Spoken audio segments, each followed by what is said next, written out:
하겠습니다. 하나님 말씀 모두 자리에 일어나셔서 잠언 6장 1절로 11절 말씀을 보도록 하겠습니다. 잠언 6장은 구약성경 916쪽가량에 있습니다. 잠언 6장 1절부터 11절까지 말씀을 합독하겠습니다. 6장 1절. 내 아들아, 시작. 내 아들아, 내가 만일 이웃을 위하여 담보하며 타인을 위하여 보증하였으면 내 입의 말로 내가 얽혔으며 내 입의 말로 인하여 잡히게 되었느니라. 내 아들아, 내가 내 이웃의 손에 빠졌은즉 이같이 하라. 너는 곧 가서 겸손히 내 이웃에게 간구하여 스스로 구원하되 내 눈을 잠들게 하지 말며 눈꺼풀을 감기게 하지 말고 노루가 사냥꾼의 손에서 벗어나는 것 같이 새가 그물 치는 자의 손에서 벗어나는 것 같이 스스로 구원하라. 게으른 자여, 개미에게 가서 그가 하는 것을 보고 지혜를 얻으라. 개미는 두령도 없고 감독자도 없고 통치자도 없으되 먹을 것을 여름 동안에 예비하며 추수 때에 양식을 모으느니라. 게으른 자여, 내가 어느 때까지 누워 있겠느냐? 내가 어느 때에 잠이 깨어 일어나겠느냐? 좀 더 자자, 좀 더 졸자, 손을 모으고 좀 더 누워 있자 하면 내 빈궁이 강도같이 오며 내 곤핍이 군사같이 이르리라. 아멘. 말씀과 예배를 위해 기도하겠습니다. 살아계신 하나님 아버지, 오늘 일반 지혜로 우리에게 주신 이 말씀을 통해서 하늘의 신령한 비밀의 지혜까지 우리가 받을 수 있도록 축복해 주시옵소서. 성령께서 우리의 귀와 우리의 눈과 우리의 심령을 주장하여 주셔서 주님 말씀이 감동되어 싸우니 우리의 마음이 함께 감동될 수 있도록 주님 주장하여 주시옵소서. 예배 시종을 주님께 의탁하며 감사할 때 귀하신 우리 주 예수님 이름으로 기도하옵나이다. 아멘. 자리에 앉으시겠습니다. 오늘 읽은 말씀을 본문으로 해서 스스로를 구원하라 라는 제목으로 하나님 말씀 나누겠습니다. 세상에 말을 만들기 좋아하는 사람들이 아주 그럴듯한 말을 하나 만들었는데요. 그게 뭐냐면 세상에 없는 것이 세 가지가 있다. 첫 번째는 비밀이 없고, 두 번째는 뭐가 없죠? 공짜가 없고, 세 번째는 절대적 진리가 없다.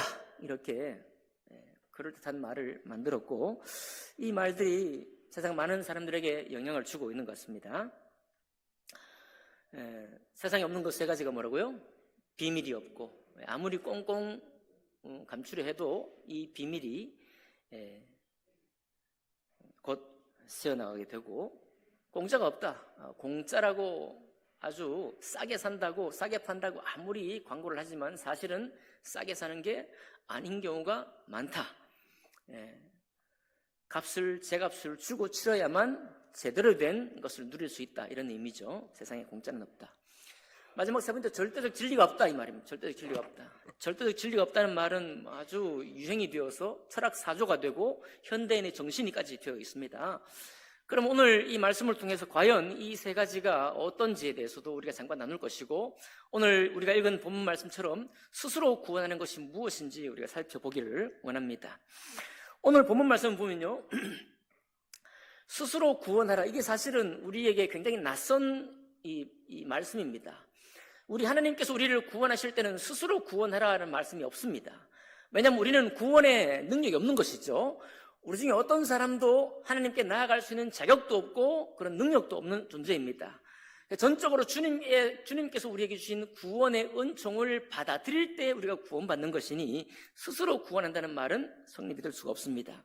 그런데 어찌하여 잠언 6장에 오늘 읽은 본문에는 스스로를 구원하라 이런 말씀이 있느냐? 그 문맥을 보면요, 첫 번째는 이웃을 위해서 담보를 잡혔을 때, 죄송합니다.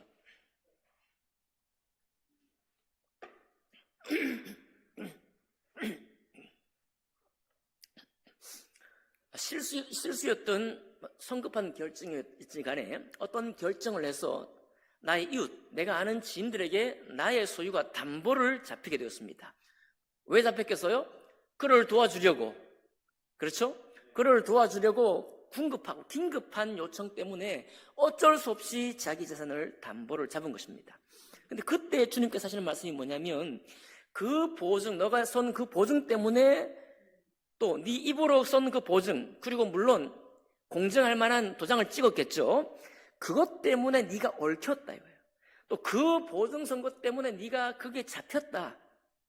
이게 얼마나 위험한 노릇이냐 하면 바로 그 이웃의 손에 네가 빠져 들어가는데 어떻게 빠져 들어가느냐? 노루가 사냥꾼의 손에 붙들린 것처럼 붙잡혔다는 것입니다. 새가 그물에 갇힌 것처럼 포획됐다는 거예요. 무슨 말입니까? 빠져나올 수가 없고 너무 빠져나기 어려워요. 이것이 나는 선의로 좋은 일을 한 것이지만 그러나 그 이후로 진행되는 모든 일들은 내 영혼을 파먹고 우리 가정의 소유 재산을 또 잃어버릴 뿐만 아니라 온 가정이 온통 거기에 사로잡혀서 도무지 힘겨운 상황에 들어간다. 그런 이야기입니다. 그럴 때 주님께서 하신 말씀이에요. 자, 이 생활의 지혜일 뿐만 아니라 일반적인 지혜입니다. 일반 모든 사람에게도 이 말씀이 적용될 수 있어요. 그럴 때 뭐 하라? 내 이웃에게 가서 겸손하게 아주 정말 이 겸손은 우리가 보통 뭐 겸손하게 한다 그런 말이 아니겠죠. 바짝 낮춰서 네가 내 이 부탁을 안 들어주면은 누구도 어찌할 수 없다라고 하는 그런 마음으로 바짝 엎드려서 그 보증을 써 주었던 그 사람에게 가서 스스로 빠져나오라는 것입니다. 어떤 식으로 어떤 방편을 쓰든지 간에 네가 스스로 거기서 빠져나와야 한다. 아무도 그 얽매인 상황에서 도와줄 사람은 없다. 이런 이야기입니다. 그 다음 보증에 관한 이야기가 나오고요. 6절부터 우리가 읽었던 11절에 보면 게으름에 관한 이야기가 나와요. 여러분과 저는 이 땅에 살면서 조금 더 갖춘 채로 살기를 원합니다. 그 소망은 잘못된 것이 아니죠. 그래서 우리가 성실하게 살아갑니다. 맞죠? 그런데 어떤 경우에는 우리가 게으름을 부릴 때가 있어요. 어릴 때도 게으름을 부리기도 하고 성인이 되어서도 게으름을 부리고 싶을 때가 있습니다. 그렇게 해서 게으름을 부려보면은 어떻게 되느냐 하면 어떻습니까? 좀 더 자자, 좀 더 졸자, 좀 더 누워있자 이렇게 하게 되면 뭐가 찾아와요? 빈궁, 가난함이 어떻게 찾아옵니까? 오늘 뭐 좀 더 조는 것이 뭐 큰 문제가 됩니까? 내일까지 좀 더 누워있는 게 뭐 큰 문제가 돼요. 근데 이것이 그렇게 날들이 조금씩 진행되다 보면 가난함이 강도처럼 순식간에 우리 집안에 덮친다는 것입니다. 곰핍해서 더 이상 쓸 것이 없는 그것이 군사같이 이른다. 군사가 뭐예요? 적군이 쳐들어오듯이 침략하듯이 득달처럼 달려든다. 그런 얘기입니다. 그러면 게으름이 우리에게 줄 이 가난과 궁핍에서 우리가 어떻게 건진받을 수 있습니까?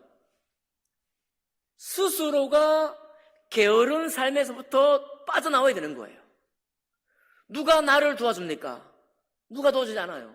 나 스스로 게을렀던 삶을 정리하고 성실하고 신실한 삶으로 돌아와서 심을 때 심고 거둘 때 거두고 물 줄 때 물 주는 삶을 사는 것이 스스로 구원하는 것입니다. 자, 그러니 이것은 우리가 이 세상에 살아가는 모든 사람에게 적용되는 말이죠. 그래서 우리가 이렇게 노래하지 않습니까? 내 인생은 나의 것이다. 내 인생은 내가 물 주고 내가 키우고 내가 수확하고 내가 먹고 내가 잠들고 내가 사랑하고 내가 놀고 내가 살아갑니다. 나쁜 유혹들에 빠져들지 않도록 조심하는 것도 누구예요? 내가 하는 것입니다. 내 인생의 주권이 누구에게 있어요? 나에게 있습니다. 그러니 나야말로 내 인생에 책임 있는 존재라는 선언이에요.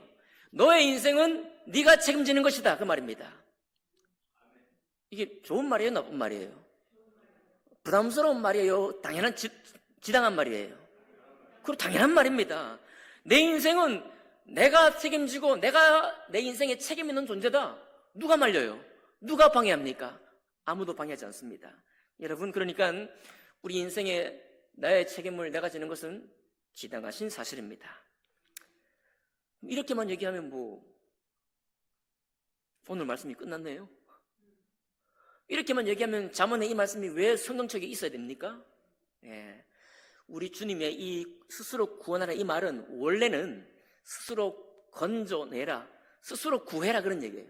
스스로 그 안 좋은 상황에서 스스로 빠져나오라 그런 얘기입니다. 다만 그 번역으로서 구원하라는 말이 영혼 구원의 말과 우리 이 번역한 이 스스로 구원하라는 말이 같기 때문에 우리가 약간 혼란을 가질 수 있긴 한데요. 그러나 약간 혼란스러울지라도 이 스스로 구원하라는 말은 영혼 구원, 우리 주님께 구원받는 일에도 동일하게 적용이 됩니다. 한번 보겠습니다. 여러분, 이렇게 해서 내 인생에 책임지는 사람은, 내 인생의 주권은 나에게 있다는 것은 사실임에도 불구하고 우리는 살아가면서 알게 됩니다. 뭘 알게 되나요? 우리 인생에는 수많은 도움을 받고 산다는 것입니다.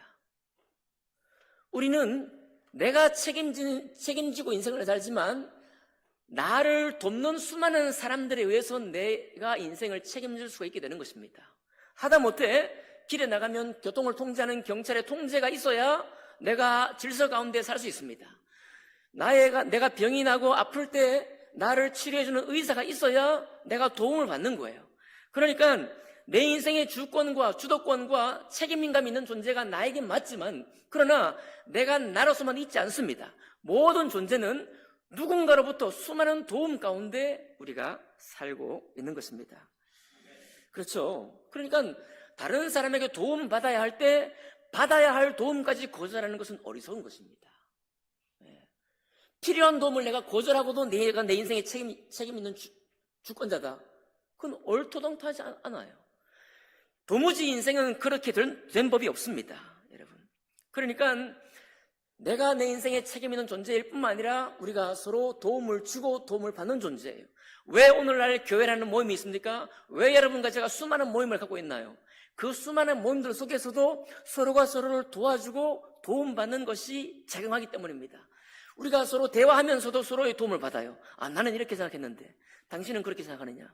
내 생각과 당신 생각이 다른데 어느 순간 지나보면은 내 생각이 맞을 때도 있지만 그 사람의 생각이 맞을 때가 있어요. 내가 받아들여서 내 삶을 풍부하게 만들어가는 것입니다. 그렇죠? 오늘 우리 주님께서 이 교회를 세우시고 여러분과 저를 불러서 교회를 통해 사귀게 하셨습니다. 하나님 말씀으로도 사귀지만 우리가 스스로 자기의 각자의 삶을 나눔을 통해서 서로가 도움을 주고 도움을 받는 것입니다. 맞나요? 그러니까 우리는 서로 의탁된 존재예요. 아무리 독불장군이 있어도 의탁된 존재, 다른 사람에게 의지된 존재라는 것을 무시하면 안 됩니다. 그러니 우리는 스스로 자기 인생을 책임질 존재일 뿐만 아니라 또 도움을 받는 존재이기도 한 것입니다.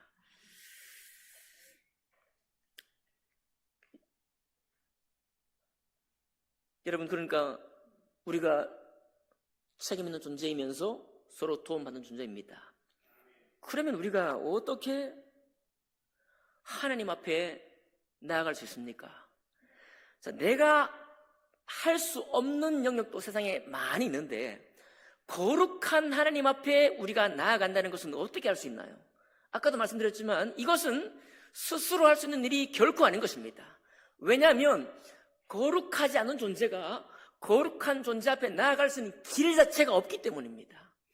여러분, 우리는 돈을 많이 벌 수 있는 길은 있습니다. 우리가 공부를 잘할 수 있는 길도 있어요. 우리가 세상 살아가면서 다른 사람에게 높임받을 수 있는, 존경받을 수 있는 길도 세상에 많이 만들어져 있습니다. 그 길로 가면 돼요. 그러나 수많은 길로 갈 수 있지만 하나님께 나아가는 길은 사람에게 없습니다. 인간 사회에도 없고 다른 사람의 도움으로도 나아갈 수가 없는 것입니다. 왜 그렇습니까? 야곱이 사닥다리를 통해서 하나님의 천사가 오르락 내리락 하는 것을 보았습니다. 하나님께서 하늘의 일을 우리에게 주기 위해서는 하나님의 천사든 하나님의 사닥다리든 주님께서 위로부터 우리에게 오셔서 우리를 만나 주셔야 하는 것입니다. 그렇게 만나 주셔서 길을 열지 않으면 우리가 그 길로 나아갈 수 없어요. 나 스스로도 나아갈 수 없고 누가 도와주어도 나아갈 수가 없는 것입니다. 여기서 하나님이 우리에게 선물한 구원의 비밀이 여기 있는 것입니다. 아까 여러분 첫 번째 세상에 없는 것 세 가지 중에 하나가 비밀이 없다고 그랬죠. 그러나 하나님께서는 이 구원의 비밀을 창세부터 예수 그리스도 오시기까지 수천 년 동안 감추어 두셨습니다. 이 비밀을 선지자를 통해서 예언을 하고 어떤 모습일지는 말씀은 주셨지만 그 말씀이 어떤 모습으로 우리에게 오실지는 비밀이었습니다. 감추어진 것입니다. 그런데 주님께서 감추어진 비밀이었던 예수님을 온 천하에 드러내셨습니다. 예수께서 우리의 그리스도가 되시기 위해서 이 땅에 오셨습니다. 예수님께서 우리 거룩하지 못하여서 하나님께 나아갈 수 없는 자를 하나님께 나올 수 있도록 하시기 위해서 이 땅에 오신 것입니다. 여러분, 주님께서 우리에게 우리가 거룩하지 않다는 것을 어떻게 우리가 알 수 있습니까? 우리 주님 말씀하고 계십니다. 여러분, 우리는 세상에 존경받기 위해서 또 부를 얻기 위해서 또 세상에 정말 인정과 명예를 얻기 위해서 수많은 일, 아름다운 일을 할 수 있습니다. 그런데 그 많은 아름다운 일을 하면서 부수적으로 항상 따라오는 게 있어요. 그것이 나쁘다는 게 아니라 우리가 좋은 일, 존경받는 일을 하면서도 항상 따라붙는 게 있습니다. 그게 바로 로마서 1장 28절부터 32절까지 있는 말씀입니다. 그들이 마음에 하나님 두기를 싫어한다고 그랬어요. 여러분과 저는 태어날 때부터 이상하게도 하늘도 알고 신도 알지만 하나님과 예수 그리스도를 우리 마음에 두는 것은 싫어하는 자입니다. 모든 사람이 그렇게 태어난 거예요. 하나님을 우리 마음에 두기를 싫어합니다. 마음에 하나님을 모시는 걸 싫어해요. 그래서 우리 마음에 생기는 게 뭐냐면 존경을 받아도 우리 마음에 불의가 생겨나고 우리가 돈을 벌어도 추악함이 생기고 우리가 명예를 얻어도 그 속에 탐욕이 있는 것이고 악이 가득한 사람이 될 수밖에 없는 것입니다. 다른 사람에게 법 없어도 살 수 있다고 하지만 수근수근하는 것에서 우리가 해방받을 수 없어요. 교만한 데서 우리가 벗어날 수가 없습니다. 자랑하기 위해서 다른 사람을 때로는 짓누르는 것을 우리가 벗어날 수 없습니다. 자비가 필요할 때 무정하고 나는 나로서 잘 살면 되지 다른 사람에게 대해서 무정하게 여기는 것에 대해서 그렇게 죄로 여기지 않습니다. 무정하고요. 무자비한 것이 우리 가까이에 있는 것입니다. 그러니까 여러분, 하나님께서 왜 우리를 자꾸 죄인이라고 그러냐? 우리 주님 아름다운 것도 많이 지으시고 우리에게 아름다운 모든 것을 선물하시고 겸손이라는 아름다운 단어도 선물하시고 존경이라는 단어도 선물하시고 위엄이라는 좋은 단어도 주시고 고상함이라는 좋은 것도 주셨는데 왜 이렇게 많은 죄가 있느냐라고 우리가 물을 수 있습니다. 그러나 여러분, 우리 자신을 정직하게 살펴볼 때, 우리의 삶을 정직하게 볼 때 로마서 이 말씀은 사실인 것을 우리는 알 수 있는 것입니다. 이것이 문제인 것입니다. 우리가 명예를 건설적으로 추구하고 건강하게 부를 추구하는 과정에도 여기 로마서 1장 29절에 있는 이 죄의 목록에서 완전히 벗어나 있는 존재가 아무도 없다는 것입니다. 그래서 주님께서 우리를 뭐라고 하십니까? 우리가 모든 사람이 죄를 범하였음에 하나님의 영광에 이르지 못하더니 누구 하나 이 모든 목록에서부터 자유로울 수 있는 사람이 없는 것입니다. 그럴 뿐만 아니라 하나님께서 뭐라고 하십니까? 그런 죄를 같이 가지고 있는 사람은, 이 같은 일을 행하는 사람은 사형에 해당한다. 하나님의 법입니다, 여러분. 아니 비방하고 자랑한 게 사형입니까? 교통신호 안 지키게 사형이 감이 되나요? 수많은 범죄의 목록이 있어도 사형에 해당하는 것은 굉장히 높은 수준의 정말 질이 안 좋은 정말 악랄한 범죄일 경우에 사형입니다.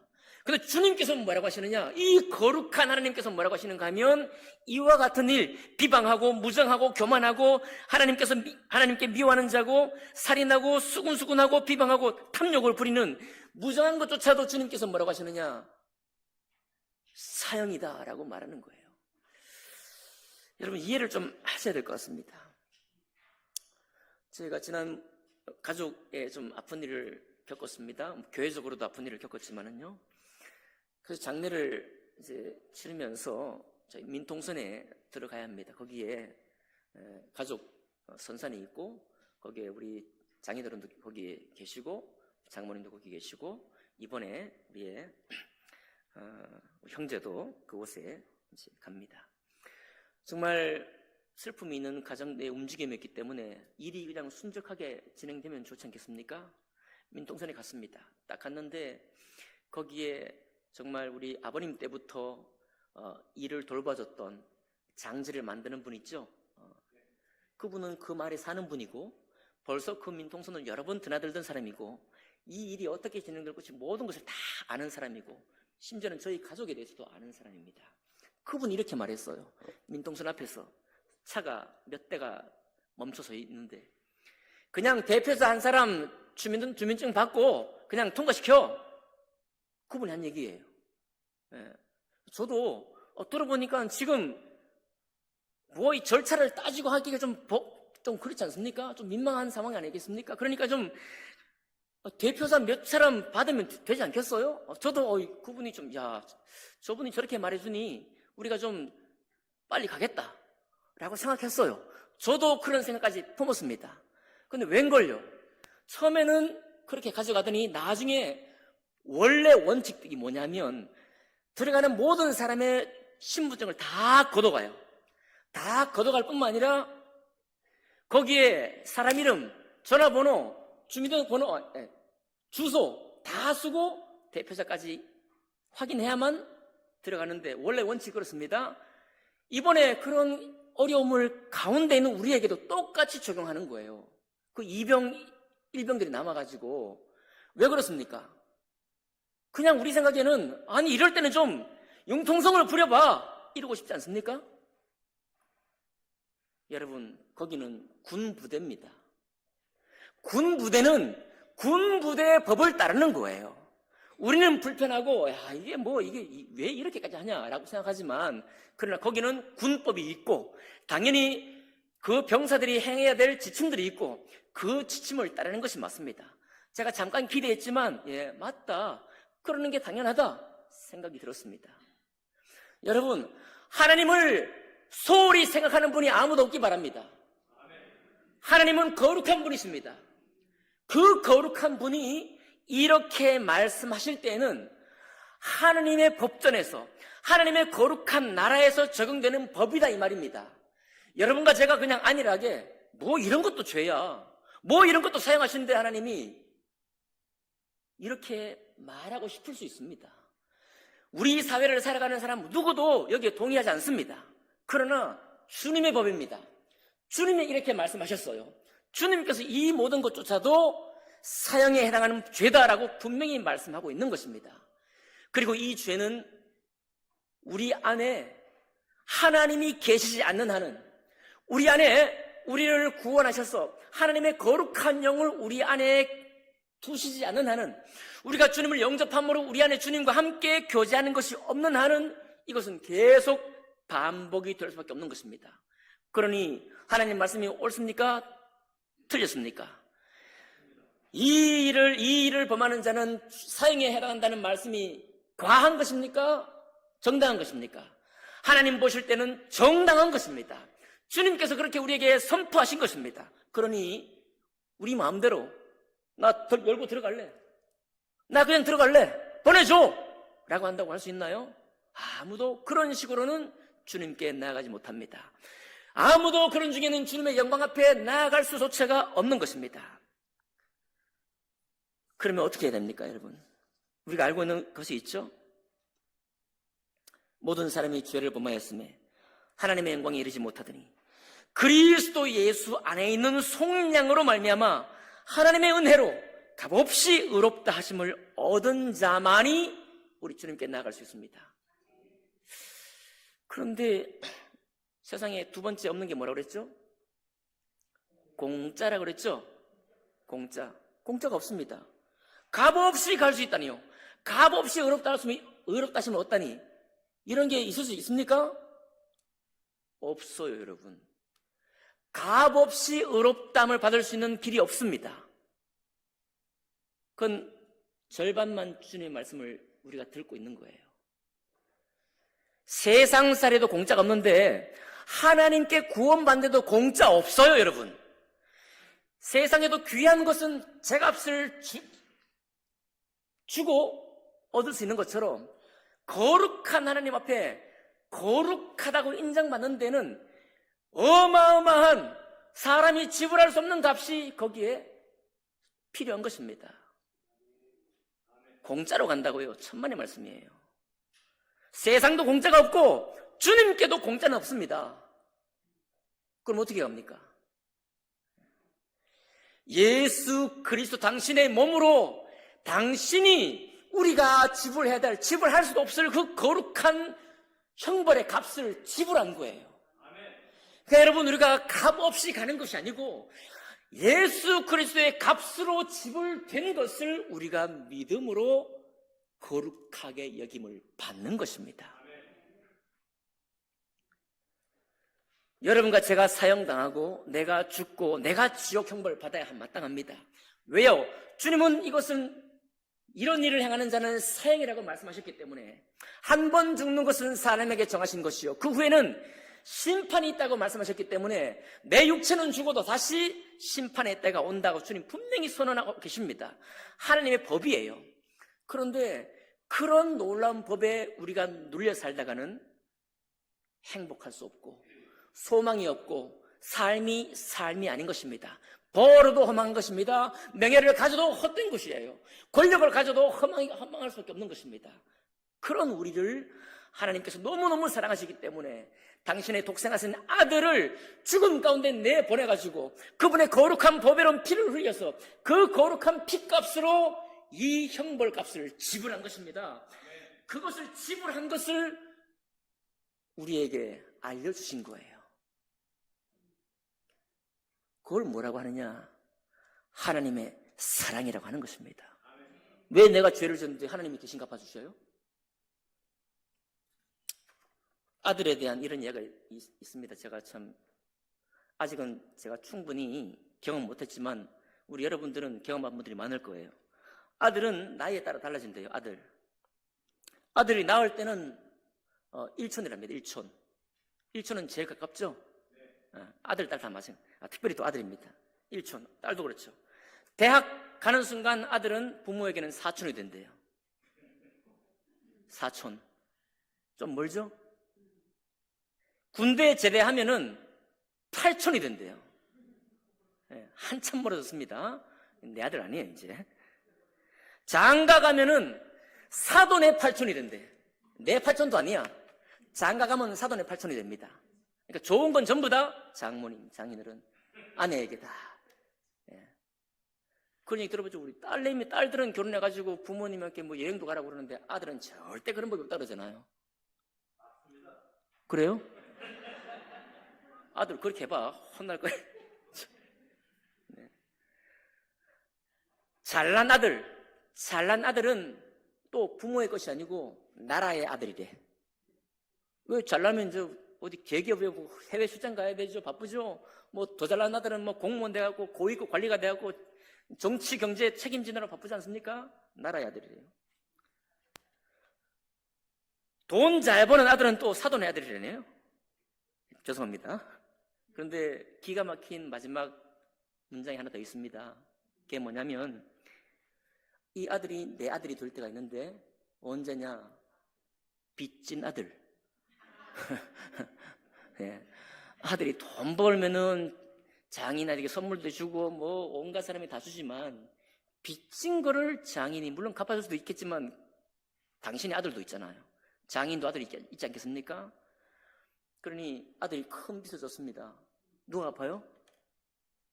아들이 못 갚아. 누가 갚습니까? 우리 집사님 그럴 일 없어야죠. 이렇게 절대 일어나면 안 되죠. 이렇게 하시는데 아버지가 갚습니다. 왜 그래? 왜 갚습니까? 빚은 아들이 졌는데. 사랑하니까요. 사랑하는 이상한 일입니까? 하나님이 내가 갚을 수 없는 죄값을 가지고 끙끙 앓고 있을 때 왜 나를 위해서 당신이 독생하신 아들을 들여서 내 죄를 갚았습니까? 왜 갚았어요? 뭐 때문에 갚았습니까? 여러분과 제가 못 사랑할 만한 것이 있다고요. 그러나 우리 주님이 여러분과 저를 너무도 사랑하시기 때문에 아들 값을 치러서 우리를 구원하시는 겁니다. 우리를 그 구원의 길을 열어놓으신 거예요. 그것을 내가 그런가? 이게 믿기지 않는다. 처음에는 믿기지 않죠. 내가 이 부모 사랑도 받을까 말까 말이죠. 친구 사랑도 받을까 말까 하는데 그 거룩한 하나님이 나를 이렇게 사랑했다고 안 믿겨요. 믿을 수가 없는 것이죠. 그러나 하나님의 말씀 가운데 계속 거하다 보면은 이게 믿어지기 시작합니다. 그리고 그것만이 우리를 살리는 유일한 길이라는 것을 알 수 있어요. 공짜 없습니다. 그러나 예수 그리스도의 몸값으로 지불된 그것 때문에 값 없이 믿을 때 그 은혜를 여러분과 저에게 온전하게 주시는 겁니다. 이게 하나님의 사랑이요 하나님의 은혜인 것입니다. 여러분 그 은혜를 받으셨나요?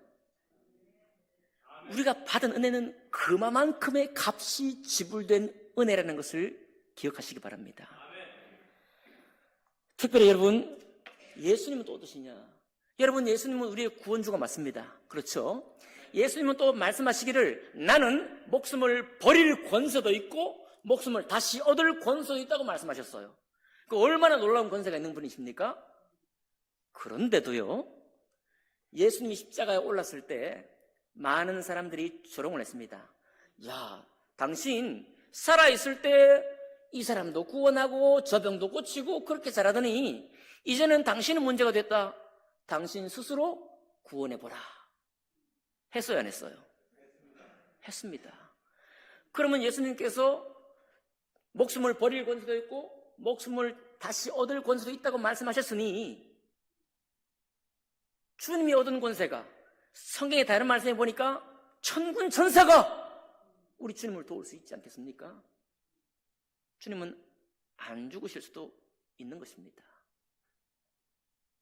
그러나 주님께서 죽음에 내려갔습니다. 무엇 때문에요? 여러분과 저에게 하나님께로 가는 길을 여시기 위해서, 여러분과 저에게 양의 문이 되시기 위해서, 우리의 생명이 되시기 위해서 주님께서 죽음으로 내려가셨습니다. 그런데요, 목숨을 버릴 권세도 있고 다시 찾을 권세도 있다고 하신 그 주님을 누가 살리셨나? 죽으신 그 예수님을 누가 살리셨습니까? 하나님이 살리셨습니다. 그 말은 무엇입니까? 예수 그리스도 그분은 우리의 몸을 입고 오셨기 때문에 온전히 사람이시기 때문에 우리를 구원할 수 있는 것입니다. 그리고 또 그분이 하나님의 살리심을 통해서 다시 살으셨기 때문에 우리의 구원이 더 온전해지는 것입니다. 그런데요, 여러분과 저에게도 똑같은 일이 있다는 것입니다. 그냥 단지 예수 믿었다고 사는 게 아닙니다. 거기에 무엇이 숨어 있습니까? 예수 믿으면 주님께서 죽으시고 주님께서 죽으신 주님을 살리시는 것은 하나님 우리 아버지가 살리셨으니 여러분과 저도 내가 다시 사는 것이 아니요 그리스도께서 내 몸 안에 사신다 말씀하신 것도 그렇고 죽어도 다시 살겠고 살아서 나를 믿는 자는 영원히 죽지 아니하리라. 그 말씀을 주님께서 하셨는데 그것을 누가 이루시느냐면 하나님이 우리 주 예수님께 이루셨던 동일한 은혜와 동일한 능력으로 여러분과 저 각각을 그렇게 역사하신다는 것입니다. 그냥 살아나는 게 아닙니다. 하나님의 거룩한 능력으로 우리를 다시 살리시는 거예요. 또 살아서 주를 믿는 사람은 영원히 죽지 않습니다. 왜 그렇습니까? 주님은 eternal life, 영원한 생명이기 때문에 그렇습니다.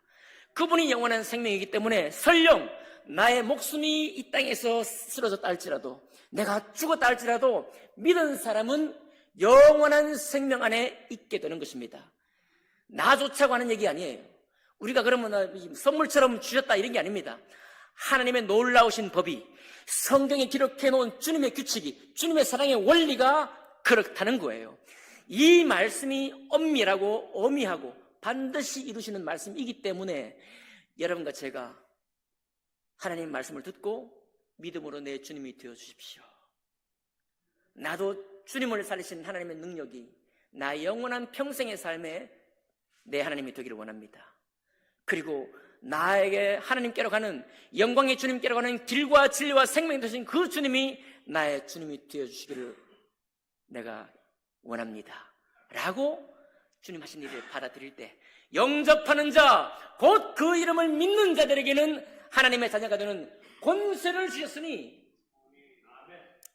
그 놀라운 약속이 내가 믿음으로 받아들일 때 나의 것이 되는 것입니다. 나의 것이 되는 것입니다. 그때부터는, 이전에는 내게 있던 해결되지 못한 죄를 짊어지고 죽어야 되는데, 그 죄가 내 속에 계속해서 악한 일을 만들어낼 터인데, 이제 주님을 영접하고 주님께 접붙임되고 나면 하나님의 진액이, 그 거룩한 말씀의 진액이, 성령의 진액이 우리에게 올라와서, 맞나요? 접붙임된 가지처럼 내 몸과 내 생각과 나의 살아낸 흔적과 과거는 그대로 있는데도 불구하고 여전히 내가 내일 죄를 범할 수 있는 가능성이 있고 내일 또 잘못해서 그렇게 말할 수도 있지만, 그러나 내 속에 영원히 하나님의 진액, 사랑의 진액, 생명의 진액, 진리의 진액이 내 속에 올라와서 하나님의 열매를 맺게 하시는 것입니다. 이것이 바로 성숙이고 성령의 열매를 맺는다는 말의 뜻입니다. 그러니 왜 이 좋으신 주님, 왜 이렇게 성경 말씀을 통해서 하나님의 그 영광의 문을 여시고 영광의 생명의 길을 여신 주님을 내가 왜 거절하겠습니까? 여러분, 사람에게도 도움받는데 우리 주님의 도움을 거절하시겠습니까? 우리 주님이 지금 우리를 사랑하셔서 우리에게 베푸신 이 일을 내가 왜 밀어냅니까? 내가 왜 여전히 죄를 짊어지고 살려고 합니까? 그런 것은 어리석은 것입니다. 여러분, 오늘 이 자리에 예배하시는 여러분, 우리의 구원을 다시 한번 새롭게 고백할 수 있기를 바랍니다. 또 아직까지 주님 구원의 고백을 하지 못한 분들은 이제 말씀으로 요청하시기 바랍니다. 내가 어떻게 해야 예수님을 영접할 수 있는지, 예수님이 나를 위해 하신 일이 무엇인지 이 말씀을 통해서도 아멘하시고 다시 말씀을 통해서도 영접해서 이제는 나의 죄가 나의 주인이 되지 아니하고 거룩하신 하나님의 영이, 예수 그리스도가 나의 주님이 되시고 내 삶을 주장하고 인도하시는 분이 살아계신 영생의 하나님이 되시기를 주님 이름으로 축복합니다. 이것이 우리가 믿는 바의 신앙입니다. 절대적 진리가 없다고 세상은 노래합니다. 절대적 진리가 없다고요. 맞습니다. 하나님께로 나아갈 수 있는 또 다른 절대적 진리는 존재하지 않습니다. 그러나 하나님 그분이 절대적인 존재이시고 그분이 우리에게 베푸신 구원의 길이 절대적인 길인 것입니다. 이것 말고는 우리 주님의 영광에 나아갈 수 있는 길이 없습니다. 주님이 너무 감사하지 않습니까? 주님께서 우리에게 베푸신 이 놀라운 창세 이후에 우리를 향해 베푸신 이 놀라운 사랑과 이 끝까지 사랑하신 사랑을 마음으로 그저 받아들여서 근심 가운데 계시지 마시고 평안 중에 사시기 바라고, 두려움 가운데 사시는 것을 그만두시고 사랑과 소망 가운데 사시는 여러분과 제가 되기를 주님 이름으로 축복합니다. 기도하시겠습니다.